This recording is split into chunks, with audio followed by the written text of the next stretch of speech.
আমার ইউটিউবের সকল বন্ধুরা আশা করি ভালো আছো। তো আজকের ভিডিওটা দেখো, খুব দুঃখজনক, মন খারাপ নিয়েই ভিডিওটা আজকে শেয়ার করছি তোমাদের সঙ্গে। দেখো আজকে কালু এই বাচ্চাটার পায়ের উপর দিয়ে বাইক চলে গিয়ে পাটা কিভাবে ডিপভাবে ছড়ে গেছে, আঙুলের ফাঁকে খুব কষ্ট পাচ্ছে, আরেকটা পা ফুলে মুচড়ে গিয়ে মানে ফুলে গেছে।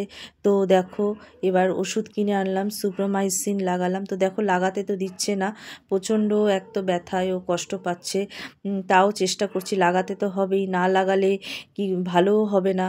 তো দেখো ভাগ্যিস ভালো ব্রেকটা চেপেছে, মানে ভেঙে চুরে বেশি খতরনাক কিছু হয়নি, তাও কষ্ট পাচ্ছে ব্যথাতে দেখো কেমন। তো তার মধ্যেই ওষুধ লাগিয়ে দিলাম। আর ওই পাটার জন্য তো ফুলে গেছে যেহেতু মুচড়ে, ওটার জন্য আলাদা ট্যাবলেট দিতে হবে। তো বিছানাতেই আমি ওকে আলাদা রেখেছি, আর বিছানাতেই ওকে আমি ভাত দিলাম।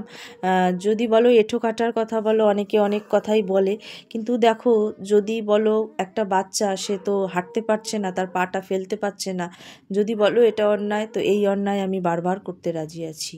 কারণ অনেকের অনেক কথা শুনতে হয় এদের এই পরিষেবার জন্য, তাই সব। আর কুকুরদের থেকে ওদের থেকে আলাদা রাখছি, কারণ ওরা মারে বোঝে না। এবার ওকে পেইন কিলার দিতে হবে, পেইন কিলার না দিলে তো রাত্রিরে ঘুমাতে পারবে না। মেলোবেস্ট, এটা পেটদের জন্য খুব ভালো, তোমাদেরও যাদের পেট আছে ইউজ করতে পারো, হাফ করে দিতে হয় এটা বাচ্চাদের জন্য। তো দেখো আমি 1 সিরিঞ্জ জলে মোটামুটি এটা অ্যাবজর্ব করে নেব বাটিতে এবার। আর অ্যাবজর্ব এবার আমি করে নেব মেলোবেস্ট ট্যাবলেট, খুব ভালো এটা। এবার এটা দিয়ে আমি গুলে নিচ্ছি। তো দেখো আমি এবার এটা সিরিঞ্জে, এটা গুলে নিয়ে সিরিঞ্জে ভরে ওকে খাওয়াতে হবে, নাহলে ঘুমোতে পারবে না রাত্রিরে ব্যথাতে, আর ফোলাটাও কমবে না পায়ের। পাটা একটা পা যেটা মুচড়ে গেছে একদমই ফেলতে পারছে না। তো সিরিঞ্জে আমি নিয়ে নিয়েছি। তো দেখো দেখি দেখি, ব্যাস চলো হয়ে গেছে, খাইয়ে দিয়েছি। তো দেখো পাটা একদমই ফেলতে পারছে না। তাই যেসব বন্ধুরা বাইক চালাও বা গাড়ি চালায় তাদের কাছে আমি হাত জোর করে অনুরোধ করব, ওরা অবলা জীব, বোঝে না, কিন্তু আমরা কিন্তু মানুষ, আমরা বুঝি।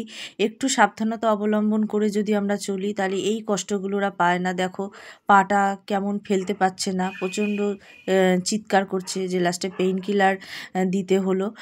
কারণ দেখো আজকে আমরা কিন্তু বিশেষ করে যারা সিজনে কুকুরের স্ট্রিট ডগের বেবি হয়, সেই সময়টা একটু সাবধানতা অবলম্বন করা উচিত। তা চলো আজকের মতো ভিডিওটা এখানেই শেষ করলাম, সকলে ভালো থেকো।